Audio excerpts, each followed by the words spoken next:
दोस्तों, स्वागत है आपका वी इंस्पायर में। एक बार की बात है, एक बार भगवान गौतम बुद्ध अपने शिष्यों के साथ किसी पर्वतीय स्थल पर ठहरे थे। शाम के समय वह अपने एक शिष्य के साथ भ्रमण के लिए निकले।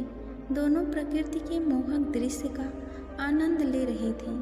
विशाल और मजबूत चट्टान को देख शिष्य के भीतर उत्सुकता जगी। उसने पूछा, इन चट्टानों में तो किसी का शासन नहीं होगा, क्योंकि ये अटल, अविचल और कठोर हैं। शिष्य की बात सुनकर बुद्ध बोले कि नहीं, इन शक्तिशाली चट्टानों पर भी किसी का शासन है। लोहे के प्रहार से इन चट्टानों के भी टुकड़े टुकड़े हो जाते हैं। इस पर शिष्य बोला, तब तो लोहा सर्वशक्तिशाली हुआ। बुद्ध मुस्कुराए और बोले, नहीं, अग्नि अपने ताप से लोहे का रूप परिवर्तित कर सकती है।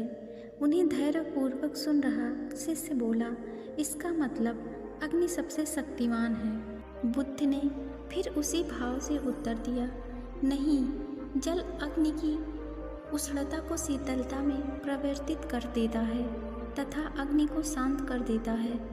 शिष्य कुछ सोचने लगा। बुद्ध समझ गए थे कि उसकी जिज्ञासा अब भी पूरी तरह शांत नहीं हुई है। शिष्य ने फिर सवाल किया, आखिर जल पर किसका शासन है? भगवान बुद्ध ने उत्तर दिया, वायु का। वायु का वेग जल की दिशा को बदल देता है।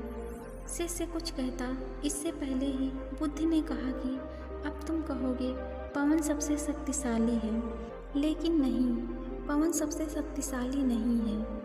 सबसे शक्तिशाली मनुष्य है, जिसकी संकल्प शक्ति, क्योंकि इसी से पृथ्वी, जल, वायु, अग्नि इत्यादि को नियंत्रित किया जा सकता है। दोस्तों, जीवन में कोई भी महत्वपूर्ण कार्य संकल्प शक्ति के बगैर असंभव है। इसलिए अपने भीतर संकल्प शक्ति का विकास करें। Thank you. Please like, comment, share and subscribe. Thank you.